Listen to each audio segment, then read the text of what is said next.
السلام عليكم ورحمة الله وبركاته. الشمع أركبونه جرتو أمتك أشتي أمتك جلالا في أمتك فجأة كم جرتني جرين كسم بدأ سنين جنا.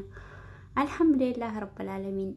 أنا سنجك أوكلت ربي هردوتو تكوك علي في جاري منكو. الحمد لله رب العالمين. هرالي ولدتي بنجرة ربي قالن هاجو سنين جدا هردوتو تكوك جرتو يا دمتني جرتني. إجا harus surah fi gahila Obbo Jawar Muhammad fi akkasuma Dr. Ililli wara bulaa jechuudha. Dhufnee jechuudha. Namoota baay'ee girgireessee jira jechuudha. Dhugaa dubbachuun baay'ee nama gammachiisa, baay'ee namatti tola. Zabboonaan gaafa zabboontu akka ofii argatu tan duraallee zabboontu akka isaati. يعني سبونتون تلا قالين تلا جتبيدا دغد بچو باي نما گمجيسا هاتي ورمنو هاتي ورموس هادم ورمتيدا اكسمن دكتور إلي لا ورمتيتين تلا باغداتي دغد بچو باي نما گمجيسا جچودا باي نما تيتولا سبونتون لمن غافا ولتي دبلمني باي نما گمجيسا فري إسان رار كملي اكسما جچودا رولا ورا بولا دغاغا ديبانا جنانكا وبليون كينيا هاتي ورمو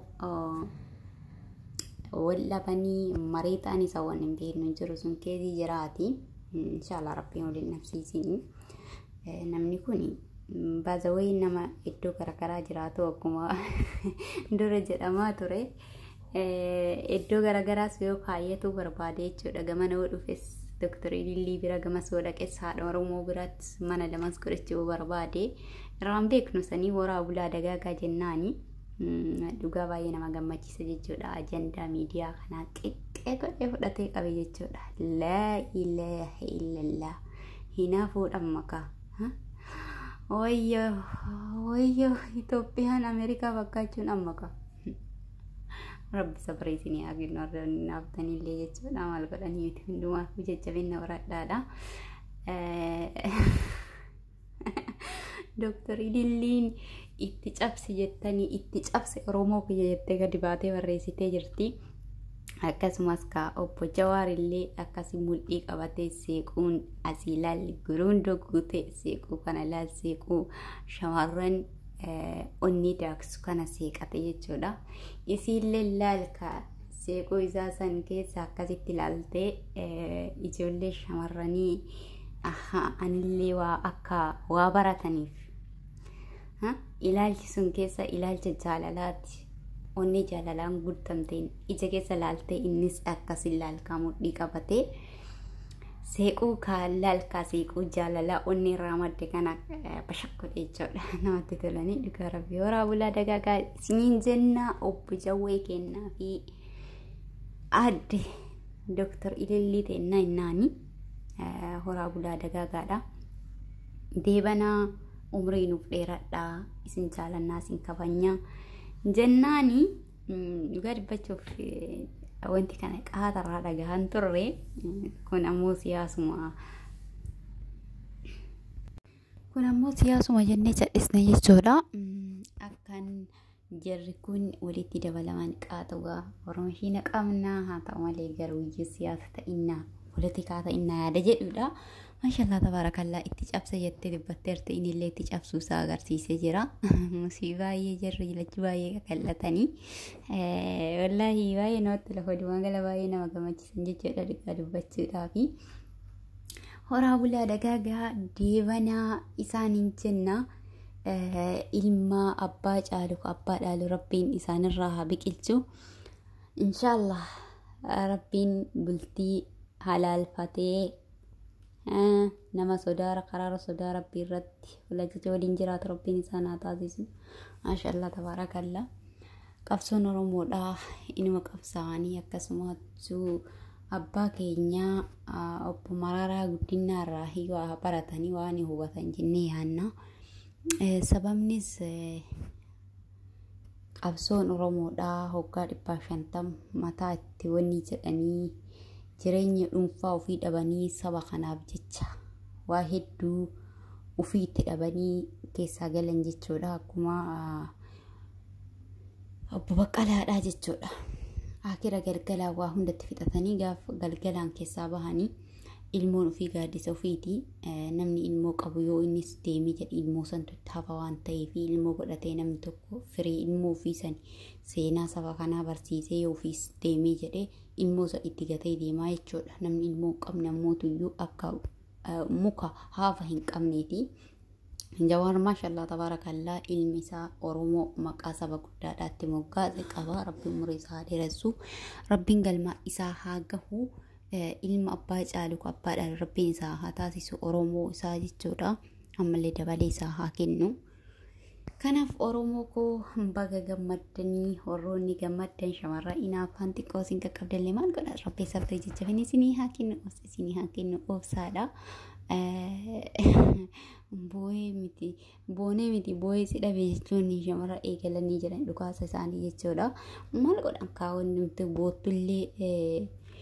boontullee hundumaafuyyuu Dr. Ililliin inta zabboontitti intalli abbaa gadaa dhuunfattee jirti jechuudha. Akkasitti ilaalka ija jaalalaatiin onnee isaa akkatef gootee qabatteerti jechuudha. Maashaallah tabaarakallaa horaa ulaa jenneen jirraa diibanaadha. Maal godhan kaa jajjabeenis ni faalaate shamarran keenyalleedha. Warroonni boottanis warroonni boontanis hundumaafuyyuu jechuudha. Horaa bulaa'eedha du'aa itti roobsa Oromoo kiyya. Ilma keessanii fi intala teessan eebbisaadha. Umrii dheeradhaa waliin jiraadha jecha itti raamsa eebba keessa isiniin jenna uummata qashtii. Dhugaa dubbachuu baay'ee nama gammachiisa, baay'ee namatti tola.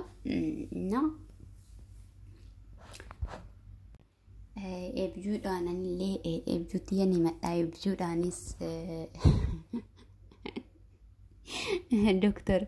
Dr. Abiyyiin leeni kan Halimaa fuudhuun argee jechuudhaan jechuudha. Halimaa gabuudhuun argee Dr. Abiyyiin Halimaa kan fuudhuun arge jechuudha. Zabboontitti dabalachuu akka hedduu eebjuu kiyyaan argee jira. Masaahila kiyyaa jechuudha. Achi yoo ka'u dhabe malee jechuudha. Hin dhabsiisin Rabbi waliin nu haa agarsiisu. Adda daanichi yookaan Halimaa fa'a.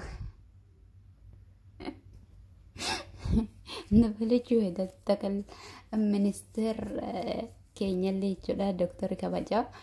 Innaa kanaaf dhugaa namatti tolanii zabboontota akka isaanii yoo fuudhanii nama gammachiisa jechuudha. Yaa uummata keenya qaaliidha. Maal barattan isaanirraa? Seekuu isaanirraa sanii shamarri keenya Dooktar Ilillee irraa maal barattan? Dargaggeeyyiin keenya hoo Jawaar irraa maal barattan? Seekuu jaalalaa akkasitti seeqachuu dirraa meeqa kamtu akkasitti jaartii teessan seeqatee jaartii teessan gammachiisa. Gaafa gammachiisa gaafan jedhu mee akkamtu namni tokko beektaa dhiironni keenya tokko hundaa miti dhiira gaafan jedhu dubartii gaafatti kutfite gaafatti seeqatte gaafa ija argisiiftee minaamin jedhanii haasaa akkasiisan laa jaalalli keessatti wanni akkas jedhu hin jiru. Jaalata walqixaa yookaan naaf natti akkuma jedhame san jechuudha. Jaalala jaartii teessan seequu itti seeqadha. Jaalala qabdaniif ibsaa fi gammachiisaadha. Wajjin jiraadhaadha. Wajjin jiraadhaadha isiniin jenna. Uummata qashtii jaartii teessan wajjin kolfitanii taphattanii ashaqxanii jaalala isiif qabdan agarsiisuu jechuun kun waan biraatii miti. Kabajaa fi jaalala jechuun maqaa jaalala dhufna. Jaalala jechuun kan beeku biratti iddoo guddaa qaba. Onnee qulqulluu onnee xurii hin qabne kan barbaadu jaalalli jechuudha. Jaalala jechuun akka buuphaa lukkuutitti hammatamee kan kunuunfamudha. Kanaafuu jaalala baraadha isiniin jenna ijoolleen keenya shamarran keenyas akkasumas dhiironni keenyas jechuudha. Shamarran keenyas abbaa manaa keessan tapsiisaa kolfaa wajjin taphadhaadha. Suuta jedha akka taphan beekne akka qoosaan beeknellee suutumaan qoosaa barsiisaadha. Kunuunfadhaa jaalalaa waliin jiraadhaa. Jaalalatti agarsiisaa akka jaalattu ibsiif atis innis isiniin jenna waliin ibsaadhaa waliin jiraadhaa isiniin jechuu jaalannaa obboleewwan kiyyaa. Obboleewwan keenya kan walitti dabalamaniif du'aa godhaa waraabulaa dagaagaa jedhaan isiniin jenna inshaa Allah. ربين ilma caalu ilma abbaadhaan rabbi isaanii haa godhu isiniin jenna. Viidiyoo isinitti dheeressinu hamma viidiyoo biraatii walitti deemnee assalaamu alaykum warahmatullaahi wabarakaatu. Koongiraa jawwe.